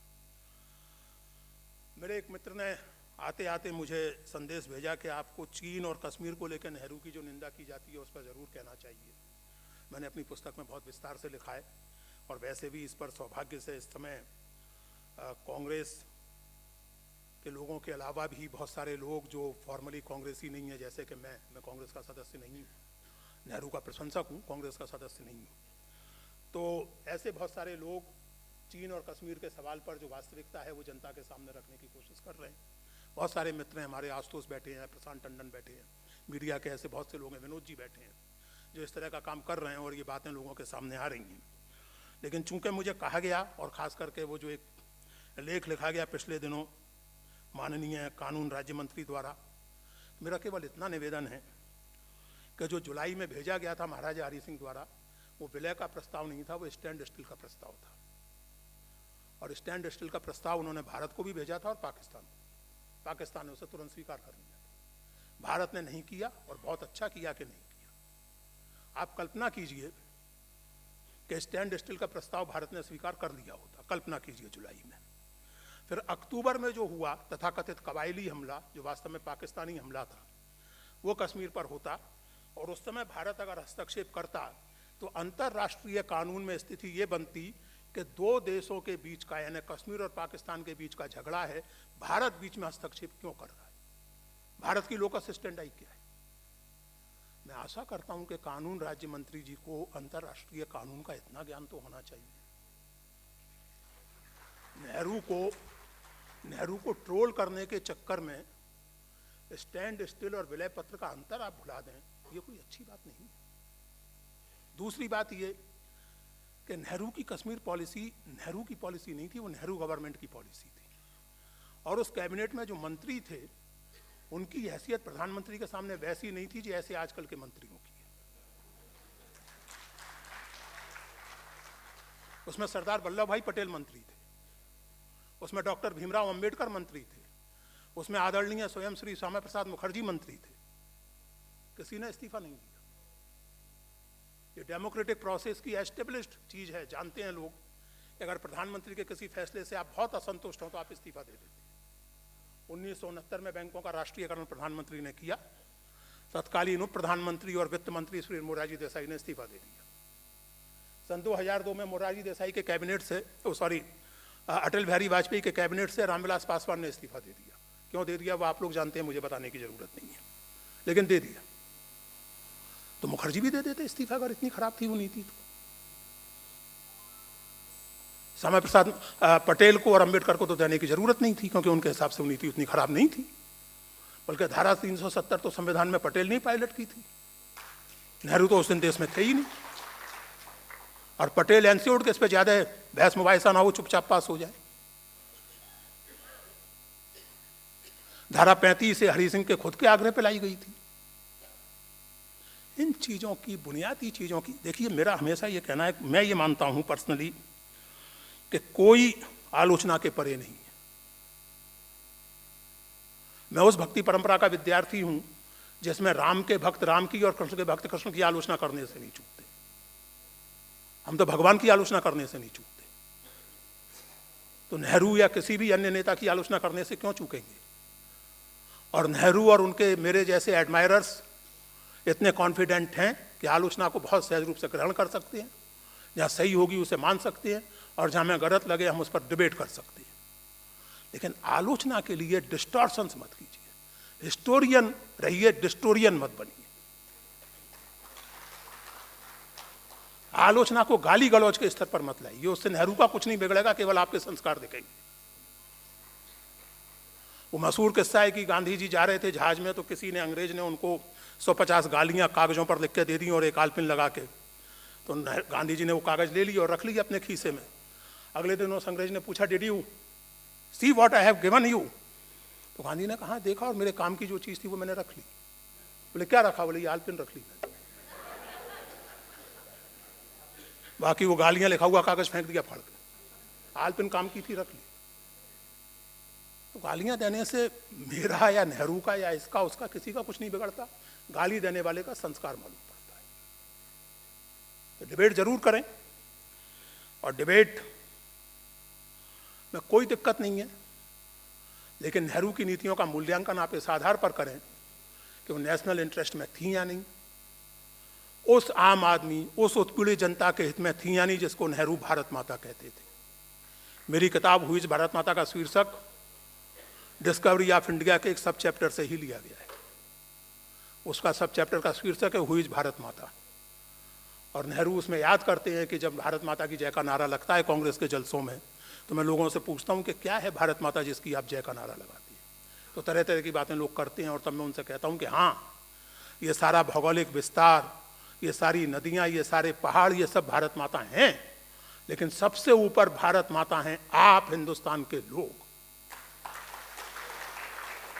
और भारत माता की जय का मतलब है हिंदुस्तान के सबसे उत्पीड़ित, सबसे दलित, सबसे गरीब आदमी की जय। नेहरू ने भारत माता की जय के नारे को एक डीप डेमोक्रेटिक और डायनेमिक कंटेंट दिया। कम से कम इसके लिए मैं उनका बहुत गहरे में आभारी हूं। और मैं चाहता हूं और मैं मानता हूं कि डिबेट हो, नेहरू पर हो, सब पर हो, लेकिन उसका टच स्टोन, उसकी कसौटी ये हो कि नेहरू की नीतियां इस अर्थ में भारत माता के अनुकूल थीं या प्रतिकूल। धन्यवाद मित्रों।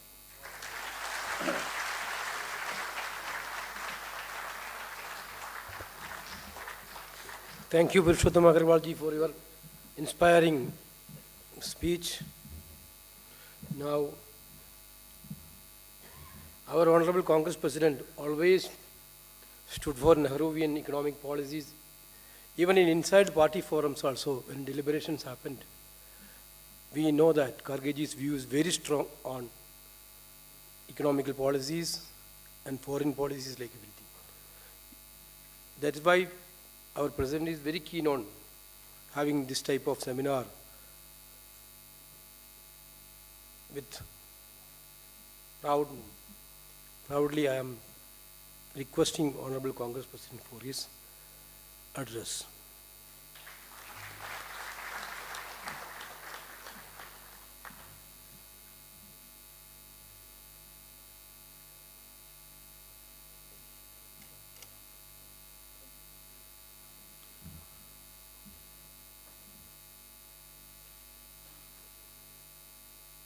पंडित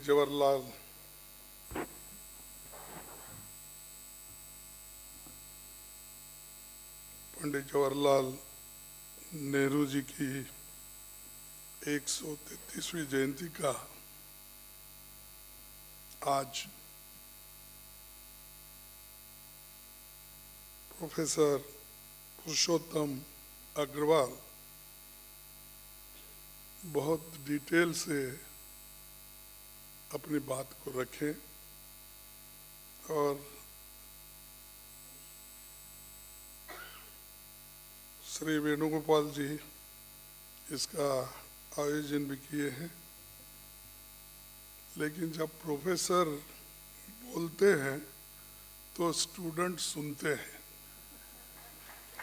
तो हम सभी स्टूडेंट हैं, सुने।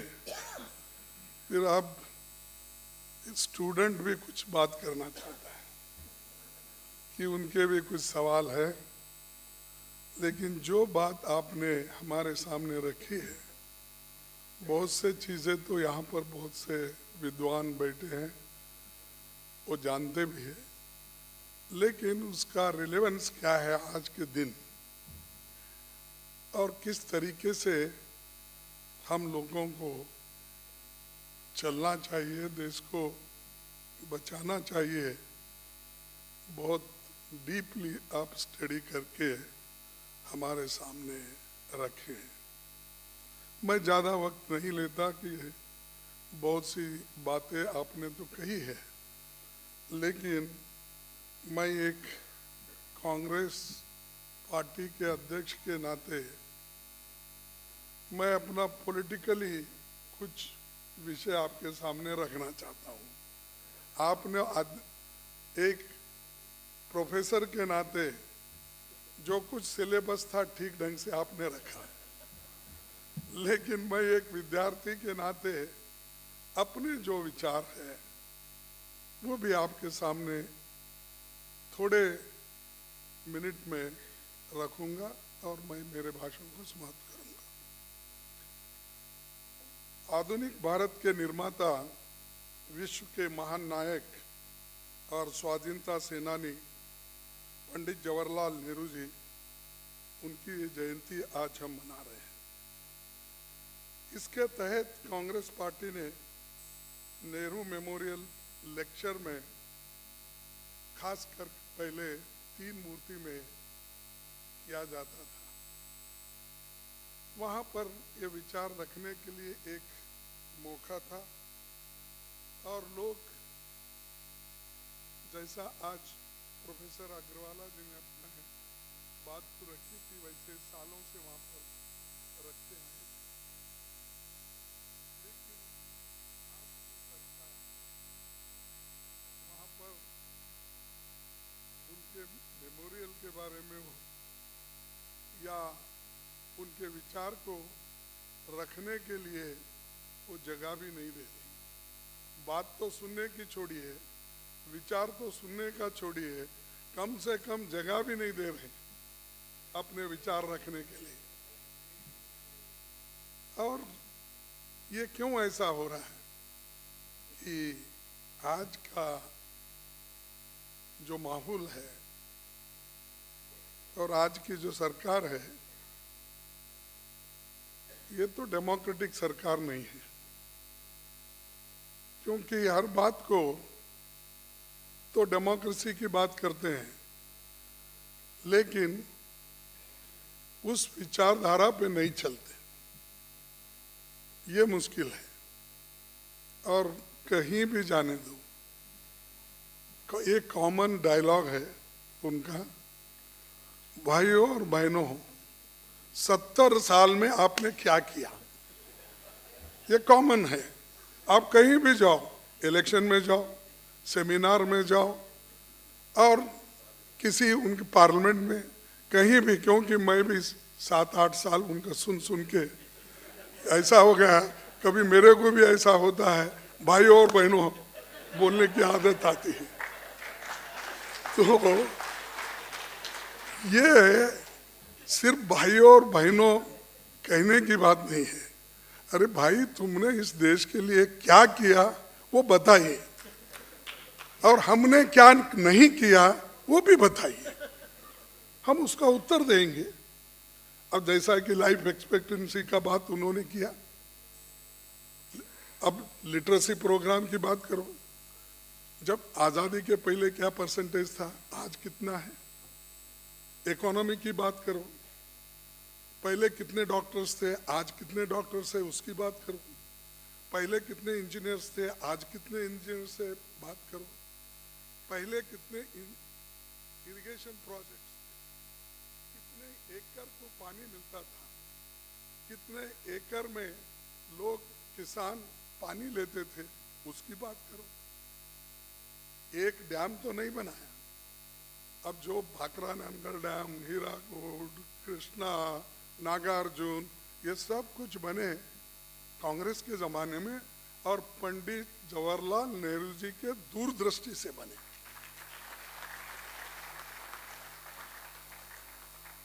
फिर भी आप कहते हो 70 साल में क्या किए? अरे ये तो किया हमने। ये करने के बाद ही आपके पेट को खाना भी मिला, आपके बच्चों को दूध भी मिला और आपके खेत को पानी भी मिला। यही तो हमारा काम है। आपका काम क्या है? डिवाइड एंड रूल, बांटो। इसीलिए तो राहुल गांधी जी देश जोड़ो का यात्रा, ये पदयात्रा जो कर रहे हैं, इसीलिए वो देश तोड़ रहे हैं, हम देश को जोड़ रहे हैं, इसीलिए हम पैदल चल रहे हैं। लेकिन एक अच्छी बात ये भी हो रही है कि बहुत से पढ़े लिखे लोग अब जान रहे हैं, क्योंकि रोज उठते ही वो कांग्रेस को ही गालियां देते हैं। और वो कहीं हैदराबाद में खास करके जब परसों गए थे तो उन्होंने कहा कि मेरे विरोधी पार्टी के नेता लोग, विरोधियों ने इतने ढेर से गालियां देते हैं, कम से कम रोजाना 4 किलो। ये मेरे बात नहीं है, अब उन्हीं की बात है। ढेर सारे 4 किलो रोज गालियां खाता हूं मैं। अरे ये प्रधानमंत्री जी, इस देश के प्रधानमंत्री जी ये कहते हैं कि मैं इतनी गालियां खाता हूं 4 किलो। तो ये नहीं, लेकिन आप जो लोगों में एक भ्रम पैदा कर रहे हो या लोगों को जो दिशा भूल कर रहे हो, उसके बारे में आज लोग जागृत हो गए और लोग खोज रहे हैं, मालूमात कर ले रहे हैं, भाई क्या सच है, कुछ नहीं हुआ क्या हुआ है, डेमोक्रेसी अभी आई, पहले नहीं थी क्या? ये सारी चीज़ों के बारे में लोग अब सोच रहे, नौजवान लोग भी सोच रहे। और खास ये आरएसएस का तो हमेशा यही है कि फिलॉसफी कि सिर्फ धर्म के नाम पर देश को बांटना। खैर बड़े बड़े लोग तो लूटते रहते हैं, उनकी कोई बात नहीं करता, और वो पूरे बैंकों को लूट के तो विदेश में जाके बैठे और रोज हमारी बात करते हैं, तुमने वो किया, तुमने ये किया। अरे भाई बताओ तो सही। मैं पार्लियामेंट में बहुत बार स्टार्ट क्वेश्चंस डालते रहता हूँ, क्योंकि मुझे हमेशा चेयरमैन बुला के कहते हैं कि भाई आपको कभी भी मौका मिलता है आप क्यों क्वेश्चन डालते हैं, आपका भी अनुभव है कि क्यों आप डालते हैं, आपको तो रूटीन कोर्स में उठ के बात कर सकते हो। तो हमको एक ही रास्ता रहता है कि रियलिटी अगर खोजना है तो हम लोग स्टार्ट क्वेश्चन डालते हैं, इंफॉर्मेशन में, उसी इंफॉर्मेशन के मुताबिक राज्यों में और सेंट्रल गवर्नमेंट में और सिविल सर्विस वैकेंसीज, ये सबको, डिफेंस, रेलवेज, ये सबको लेके अगर उसका एक टोटल बनाएंगे, आंकड़े लेंगे, प्रोफेसर साहब 30 लाख वैकेंसीज है इस देश में।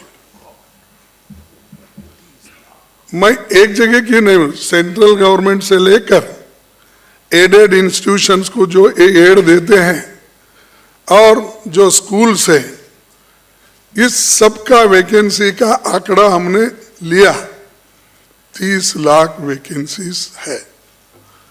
और वही वैकेंसी में से प्रधानमंत्री जी 75,000 के एक लेटर तैयार करते हैं नौकरियों का।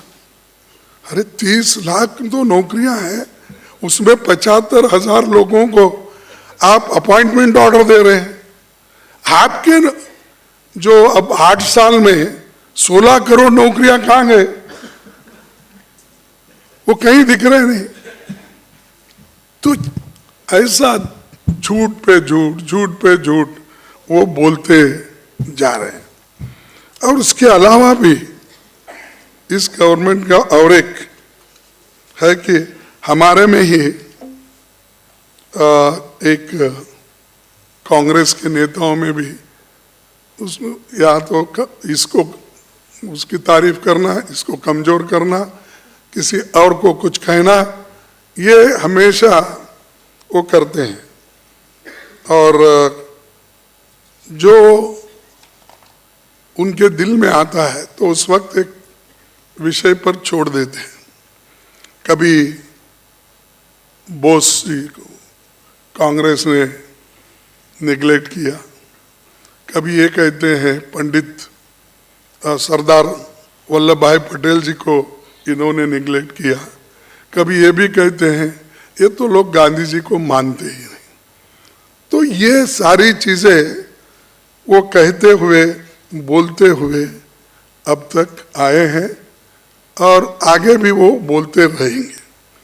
लेकिन चंद चीजें जो हमारे पास है, रिकॉर्ड्स में है, और जो बहुत से हमारे लेखक, जर्नलिस्ट इन्होंने जो लिखा है उसमें ये उन्होंने स्पष्ट रूप से ये कहा है कि भाई सुभाष चंद्र बोस जी का नेहरू जी का गहरा संबंध था। उतना ठीक है, विचार अलग अलग हो सकते हैं, लेकिन देश के हित में वो दोनों एक थे। और एक कोट मैं करता हूं, जो सुभाष चंद्र बोस जी ने ऑस्ट्रिया से एक खत जवाहरलाल नेहरू जी को लिखा था। Among the front rank leaders of today, you are the only one to whom we can look up to the leading the Congress in a progressive direction. Moreover, your position is unique, and I think even Mahatma Gandhi will be more accommodating towards you than towards anybody else. I earnestly hope you will fully utilize strength of your public position. यानी ऐसा इतनी आत्मीयता थी और उन्होंने ये सलाह दिया कि आपकी सर्विसेज की मेरे जरूरत है। आगे उन्होंने ये भी कहा 1938 में कि जब नेताजी कांग्रेस अध्यक्ष बने और उन्होंने प्लानिंग कमेटी बनाई और नेहरू जी को चिट्ठी लिखकर कहा, you can not imagine how I missed you all these months. इस चिट्ठी में उन्होंने नेहरू जी के प्लानिंग कमेटी का अध्यक्ष बनने का आग्रह किया। I hope you will accept the chairmanship of the national committee. You must if it is to be a success. Pandit Nehru ने ना सिर्फ इसे स्वीकार किया, इसको स्वीकार करके 29 सब कमिटीज उन्होंने बनाई, इंडस्ट्री पे, एग्रीकल्चर पे, वुमेन वेलफेयर पे, सारी चीजों पे बना के उन्होंने उस वक्त कांग्रेस को सौंपी। उसी आधार पर उन्होंने आगे प्लानिंग कमीशन का भी गठन किया। जब आजादी मिली और जब प्रथम प्रधानमंत्री बने तो उन्होंने प्लानिंग कमीशन लाए।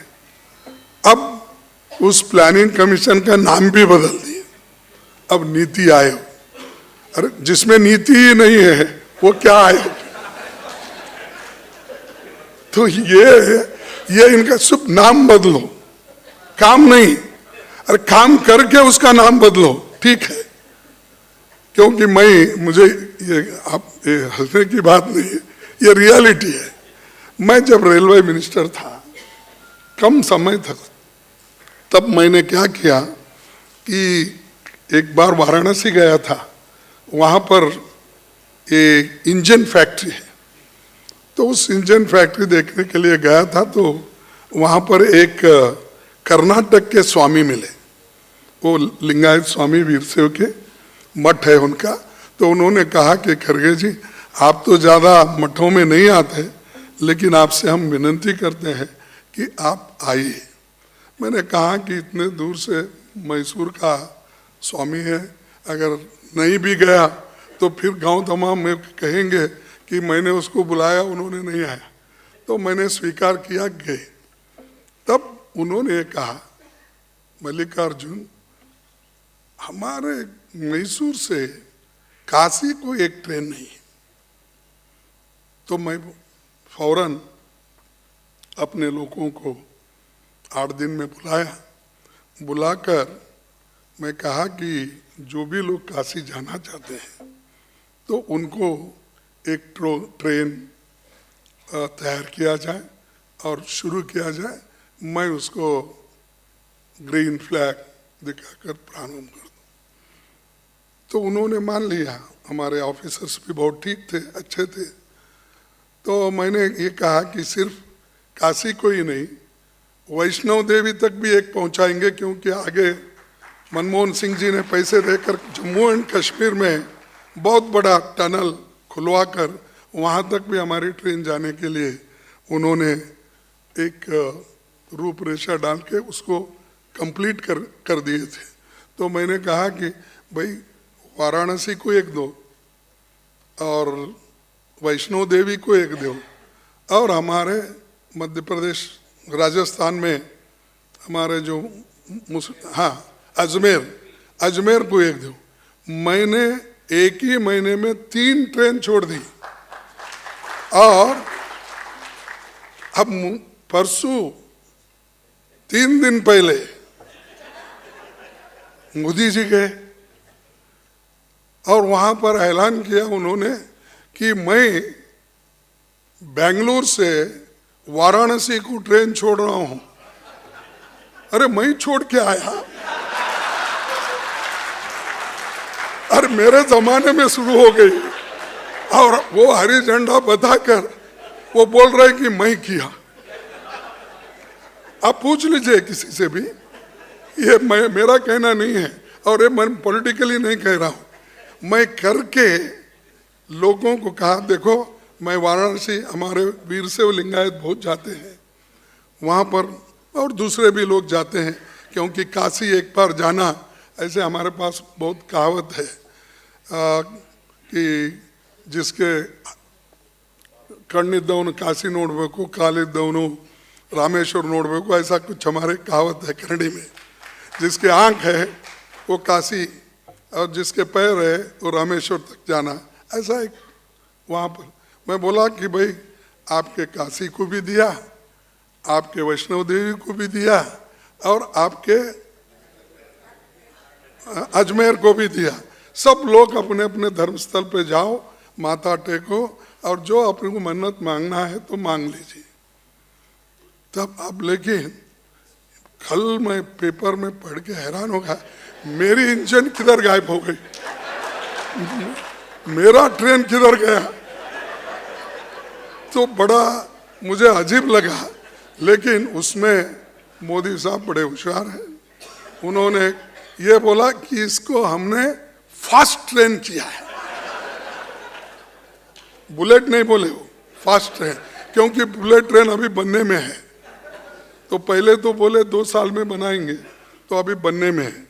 तो ऐसे जो है हर चीज को तोड़ मोड़ के वो करते हैं और उनका पब्लिसिटी भी बहुत है, टीवी है, प्रिंट मीडिया है, उनके लोग हैं, प्रचार करते हैं और इतने झूठ बोलते बोलते जाते हैं तो उसका कोई हिसाब ही नहीं है।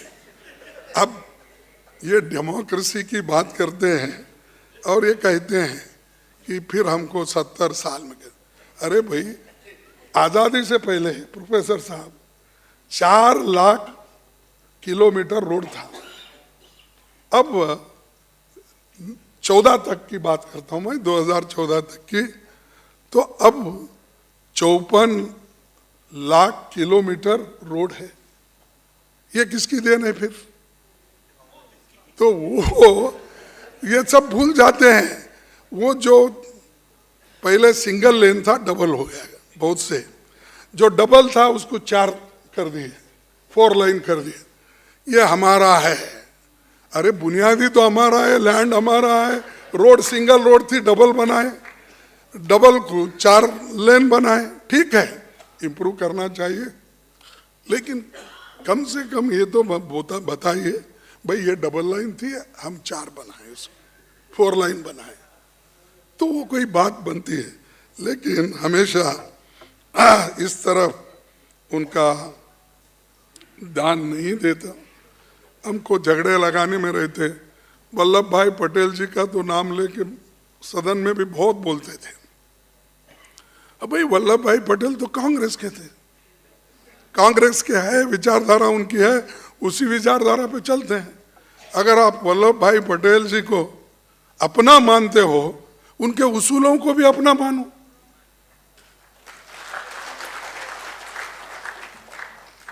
और वल्लभ भाई पटेल जी ने ये कहा कि ये लोग, चंद लोग जो झगड़ा लगाते हैं या इधर से उधर बात बोलते हैं, इसमें बहुत से लोगों को मिसअंडरस्टैंडिंग होती है।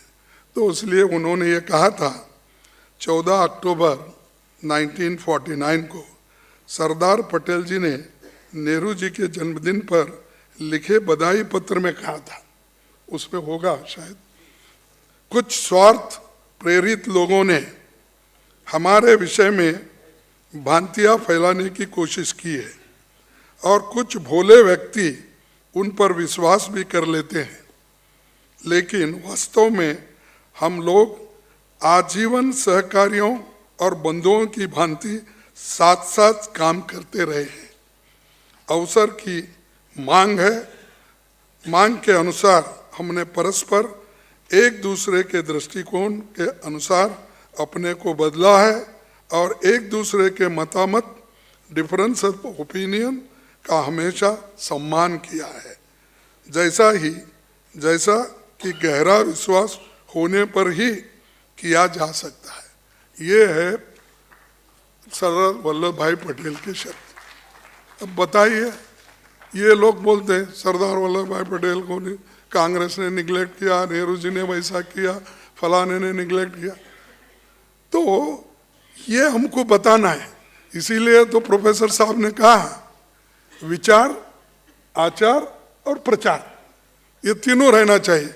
आपके विचार भी होना चाहिए, अब विचार का आप भी अनुष्ठान करना चाहिए, फिर उसका प्रचार भी होना चाहिए। अगर प्रचार ही नहीं हुआ, पूरा डिस्कवरी ऑफ इंडिया बगल में लेके बैठेंगे या अपना भारत माता किताब भी मुझे प्रेजेंट की है, मैं ये बगल में लेके बैठूंगा, तो फिर प्रचार कहाँ होगा। हम बाहर आना चाहिए, कहना चाहिए, सच को सच कहना चाहिए, चाहे कितने भी मुश्किलात हो। अगर हम नहीं करेंगे तो आगे के पीढ़ी को आप नहीं बदल सकते, आगे की जनरेशन को आप हिफाजत नहीं कर सकते, आगे की डेमोक्रेसी को बचा नहीं सकते, संविधान को बचा नहीं सकते। अगर इसको बचाना है, आपके आज़ादी को बचाना है, आपके फ्रीडम ऑफ स्पीच को बताना है, यहाँ सर्वधर्म के लोग एक होना है, सेक्युलर बन के रहना है, तो हमको डरना नहीं, जो कुछ बोलना है वो बोलना चाहिए। अगर नहीं बोलेंगे, मुझे बोले तो क्या होता कि मेरे को कहे तो क्या, अरे क्या होने का होता है अगर आपका विश्वास उन उसूलों पे है तो इसीलिए मैं और ज़्यादा वक्त नहीं लेना चाहता, क्योंकि ये जो देश आज़ाद पंडित जवाहरलाल नेहरू जी, महात्मा गांधी जी और हमारे अबू कलाम साहब और सारे सरदार पटेल जी, सभी ने कोशिश की अपने अपने ढंग से। मैं सारा नाम यहाँ पर प्रस्ताव नहीं करना चाहता हूँ, क्योंकि जब आज़ादी हमको मिली तो बहुत से लोग ये भी बोलते थे कि कितने दिन ये चलने वाली। चर्चिल ने मजाक उड़ाया था कि ये डेमोक्रेसी इंडिया में बहुत दिन चलने वाली नहीं, 5 साल में ख़त्म हो जाएंगे, इनके पास है क्या। लेकिन उसी इंडिया ने पंडित जवाहरलाल नेहरू जी के वक्त एक थर्ड फोर्स के नाते नॉन अलाइनमेंट का जो मूवमेंट किया, वो एक लीडर बोल के उभर के आए। हम एक लीडर बने सारे देश के, जो राइटिस्ट थे, जो लेफ्टिस्ट थे, हम बीच में उभर के हैं। हमारे डी राजा देख रहे हैं हमारे तरफ, हम बीच में हैं बोले तो देख रहे जरा। तो ये जो चीजें हैं इसको हमने करके दिखाया, करने के बाद हम उसका बनाए कह रहे हैं। लेकिन आज की सरकार सिर्फ बोलते रहती है और खासकर उनकी विचारधारा इस देश के लिए मारक है। ये हम ध्यान में रखना चाहिए और इसके लिए हम सभी लोग मिलके काम करेंगे। और नेहरू जी का आखिरी कोट में कह के मेरे अपने भाषण को समाप्त करूंगा। उन्होंने कहा था कि 25 अगस्त 1945 में, so long as the world is constituted as it is, every country will have to devise and use the latest scientific methods for its protection. उन्होंने ये नहीं कहा तुम जाके गोवा में बैठो, तो साइंटिफिक विचारधारा रख के देश की हिफाजत करो। I have no doubt India will develop its scientific researches and hope Indian scientists will use the atomic force for constructive purposes. But if India is threatened, it will inevitably try to defend itself by all means at its disposal. I hope India, in common with other countries, will prevent it being used. तो एक तो करना नहीं चाहते थे, शांति तो चाहते थे, लेकिन अगर कोई हमको छेड़ता है तो भी हम टॉलरेट करने वाले नहीं हैं। ये उनका संदेश है और बार बार कहने से नहीं होता, हम करके दिखाए। इंदिरा गांधी जी करके दिखाई, जो बांग्लादेश को लिबरेट करे, 90,000 लोगों को उन्होंने हिरासत में लिया, फिर बाद में उनको छोड़ दिए। क्या ये कम है? तो ऐसी बहुत सी बातें हैं जो कांग्रेस पार्टी ने की है, पंडित जवाहरलाल नेहरू जी ने की है, और बहुत से उदाहरण मैं दे सकता हूं, लेकिन प्रोफेसर जी के बातों में तो बहुत से चीज़ें आई हैं, तो मैं आपका ज़्यादा वक्त न लेते हुए इतना ही कहूँगा कि पंडित जवाहरलाल नेहरू जी के विचार को हमको जिंदा रखना है, उसका प्रचार करना है और हमारे नए पीढ़ी को ये बताना है कि पंडित जवाहरलाल नेहरू जी की वजह से आज हमारा देश, ये IIT हो या इतने जो भी डेवलपमेंट हो गए हैं, या कभी मोदी साहब बाहर जाते हैं, बहुत से इंजीनियरिंग और हमारे डॉक्टर बच्चे वहाँ जाकर कहाँ से लाते मालूम नहीं, मोदी मोदी मोदी बोल के तालियां बजाते। और मैं कभी नहीं देखा, नहीं सुना मेरे 56 इयर्स के पॉलिटिकल जीवन में कि एक देश का प्रधानमंत्री दूसरे देश में जाके अब की बार ट्रंप सरकार, आप सुने कभी? अरे हमारा देश का प्रधानमंत्री दूसरे देश में इलेक्शन जाके प्रचार करते। हाँ, तो इस बार तो वो बच्चे कौन है? अरे वो बच्चे तो पढ़ लिखे, हमारे जमाने में हमारे प्रोडक्ट है। तुम्हारा तो अभी मेडिकल कॉलेज चल रहा है, वो डॉक्टर हमारे हैं, इंजीनियर हमारे हैं, और ये सब हम तैयार करें सब लोगों को। उनका जो आज दिमाग खराब कर रहे हो, ये बहुत दिन चलने वाला नहीं है, एक ना एक दिन बाहर आएगा, उसके लिए हम लड़ते रहेंगे, लड़कर जीतेंगे, ये मुझे विश्वास है। बस ये बात कहते हुए मेरे 4 शब्दों को समाप्त करता हूँ। जय Hind.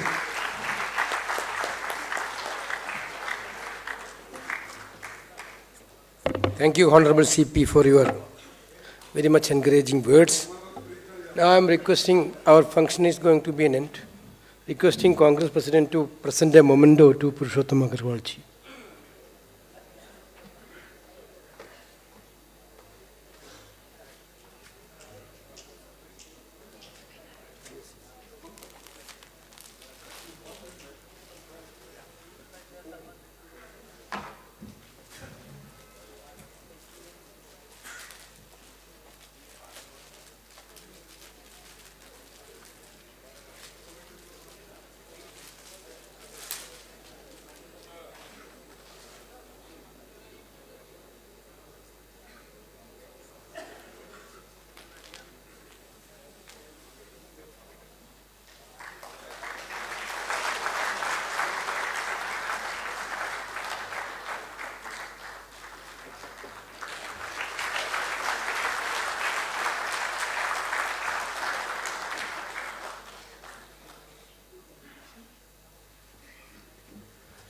Thank you everybody for coming for this valuable meeting.